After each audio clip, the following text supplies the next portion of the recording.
5 surprising causes of Alzheimer's disease. It's happened to all of us. We forget where we parked our car or why we walked into a room. Some amount of forgetfulness is normal, especially when you're busy or have a lot on your mind. But for nearly 5 million Americans, that forgetfulness will progress into Alzheimer's disease. Decades of research have shown that the buildup in the brain of toxic proteins, called beta-amyloid and tau, can lead to Alzheimer's. What's less clear is what causes these proteins to accumulate.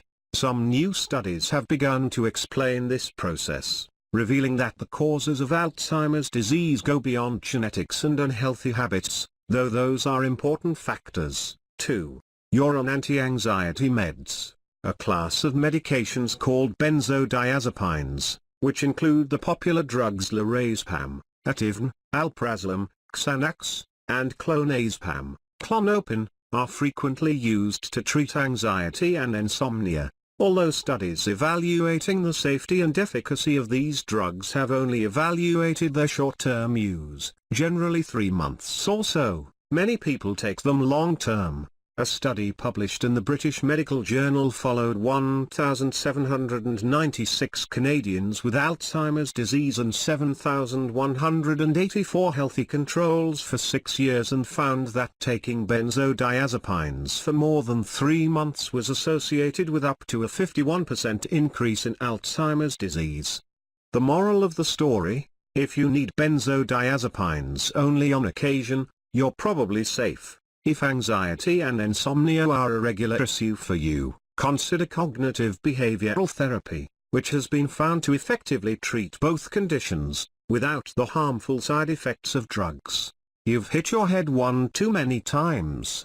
With an estimated 300,000 Americans getting a sports-related concussion each year, according to data from the University of Pittsburgh's Brain and Spine Injury Program, lots of us are familiar with the worries that can accompany a head injury. Most people recover without a hitch, but for others, the inflammation that helps to heal the damaged brain tissue becomes chronic.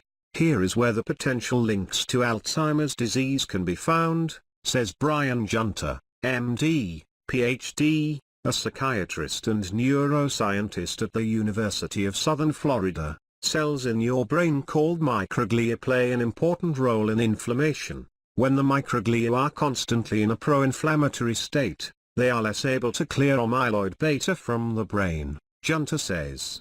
Without microglia to clear the misfolded proteins, it can build up in the brain and kill neurons. It's still not clear why the inflammatory process stays switched on in some people or how many cases of Alzheimer's disease are potentially linked with traumatic brain injury, Junter says. You're regularly sleep deprived. A lack of sleep has hit near epidemic levels in recent years, as we attempt to juggle career, children, marriages, hobbies, and more. For lots of us, something's gotta give, and many of us choose to sacrifice shut-eye.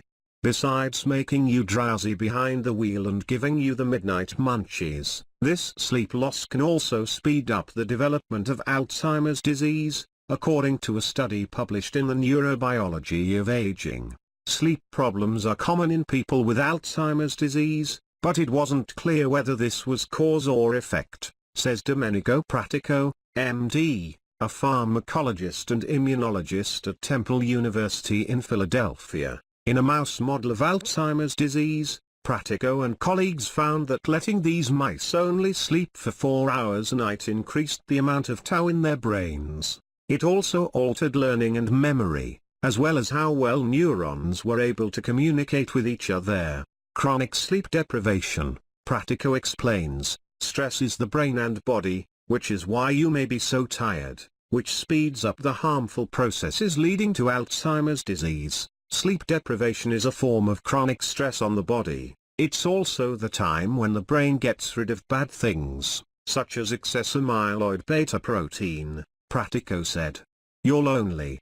Remaining engaged with friends and the broader community is part of what many of us consider the good life. It's good medicine, too. A study in the Journal of Neurology, Neurosurgery, and Psychiatry identified links between loneliness and the development of dementia. The researchers found that feelings of loneliness in older adults gave them 1.63 times the odds of developing dementia during the 3 years of the study. Scientists still don't know what's driving this association, but the implications are clear. Staying connected is good for you. You have diabetes in your brain.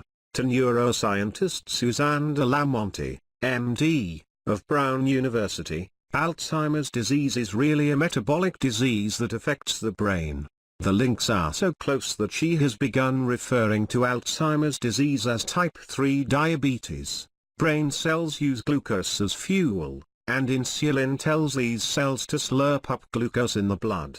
De la Monte's big insight was that brain cells can develop insulin resistance, just like other cells in the body. Any organ can be affected by insulin resistance, De la Monte says. You can have it in the liver, we call that non-alcoholic fatty liver disease. If you get it in the kidney, we call it renal disease. If you get it in the brain, we call it Alzheimer's.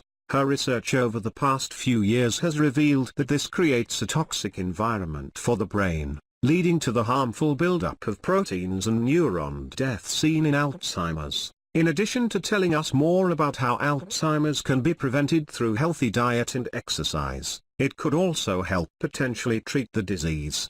Preliminary studies have shown that inhaled insulin can help reduce symptoms of Alzheimer's dementia.